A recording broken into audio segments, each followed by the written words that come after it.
గురుగారు, పురుషార్థాలు అంటే ఏమిటి? పురుషార్థ సాధన వల్ల కలిగే ప్రయోజనాలు ఏమిటి? పురుషార్థములు 4గా చెప్పబడినాయి సనాతన ధర్మంలో. ధర్మ, అర్థ, కామ, మోక్షములు. ఈ 4ంటిని పురుషార్థములు అంటారు. ఈ 4ంటిలో మొదటిది ధర్మం. ధర్మం లేకుండా ఏ పని చేసినా నేల విడిచి సాము చేయటం ఎటువంటిదో, ధర్మాన్ని వదిలిపెట్టి చేయబడినటువంటి కర్మ కూడా అటువంటిది.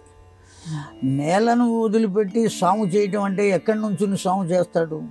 సాము గరిడీలు చేయటం అంటే కుస్తీ పోటీలకు వాటికి ఎక్సర్సైజ్ చేయటం. ఎక్కడ ఉండి చేయాలి ఎక్సర్సైజ్ చేయాలంటే? నేల మీద ఉండే చేయాలి. నేలను వదిలిపెట్టి అక్కడ సాము చేసే అవకాశమే లేదు. కనుక ధర్మాన్ని వదిలిపెట్టి ఏ కర్మ ఉండేటువంటి అవకాశం లేదు. కన్ను తెరిచి చూడాలి అంటే ధర్మాన్ని అనుసరించి చూడాలి. నోరు తెరిచి ఒక వాక్యాన్ని మనం మాట్లాడాలి అంటే ధర్మాన్ని కాలు కదిపి ఒక చోటికి వెళ్ళాలి అంటే ధర్మాన్ని అనుసరించే వెళ్ళాలి. ఈ ధర్మ ఆచరణ ద్వారా పొందగలిగేది ఏదైతే ఉంటుందో ఆ పొందగలిగిన దాన్ని అర్థము అని చెప్పారు. కనుక మనం సంపాదించేటువంటిది ఏదైనప్పటికీ కూడా అర్థమే. సంతోషాన్ని సంపాదించాం, ధనాన్ని సంపాదించాం, అనేక రకాలైన వస్తు సంపదను పొందాం. ఇవన్నీ సంపాదనలే, సంపాదించాం. ఇవన్నీ కూడా అర్థములే. ఈ అర్థములన్నీ దేన్ని ఆధారంగా చేసుకుని ఉండాలి అంటే ధర్మాన్ని ఆధారంగా చేసుకుని. ఒక రూపాయి సంపాదించిన, ఒక వస్తువుని సంపాదించిన, ఒక భార్యను పొందిన, ఒక సంతానాన్ని పొందిన, దేన్ని పొందినప్పటికీ కూడా దేన్ని అనుసరించి ఉండాలి అంటే ధర్మాన్ని అనుసరించి ఉండాలి. కనుక ధర్మము మొదటిది, రెండవది అర్థము, మూడవది కామము, కోరిక. కామము అంటే లోకమంతా అనుకునేటువంటి నీచ ప్రతిపత్తి కలిగిందే కాదు. ఏ కోరిక ఉన్నా అది కామమే. ఇదిగో ఈ రుచికరమైన పదార్థాన్ని నేను భుజించాలి, అది కూడా కోరికే. ఓ సినిమాకి వెళ్ళాలి, కోరికే. కనుక అయితే ఈ కోరికలు కూడా 2 రకాలుగా ఉన్నాయి. సద్వాంఛ, దుర్వాంఛ అని 2 రకాలుగా చెప్పబడింది.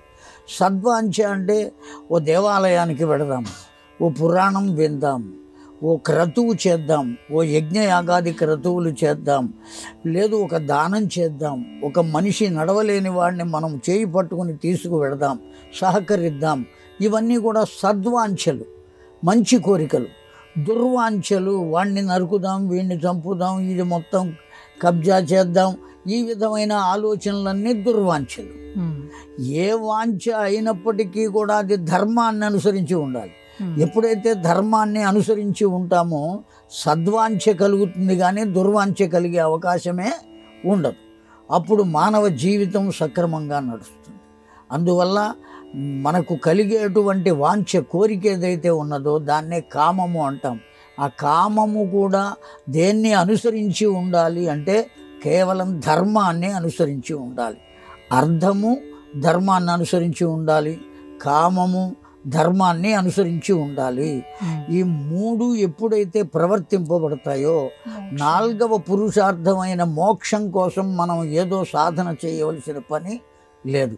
దానంతట అదిగా రిజర్వ్ అయి మనకు అందుతుంది. కనుక వీటిని 4ంటిని పురుషార్థములు. పురుషార్థములు అంటే ఇక్కడ కేవలం మగవాళ్ళు మాత్రమే అని కాదు అర్థం. ఆడవాళ్ళు కూడా ఈ వీటిలన్నిటినీ పొందవలసిందే. ఇక్కడ పురుష అంటే అర్థం కేవలం మగవారు స్త్రీలు సపరేట్ అని కాదు అర్థం. పురః సేతే ఇతి పురుష అని. పురుష పదం దాని అర్థం పురః సేతే. ఈ లోపల నివసించి ఉండేవారు ఎవరో వారు పురుషులు.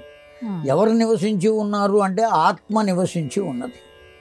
కనుక ఆత్మ కలిగి, స్త్రీలకు ఆత్మ లేదు పురుషులకు మాత్రమే ఉన్నది అని చెబుతామా?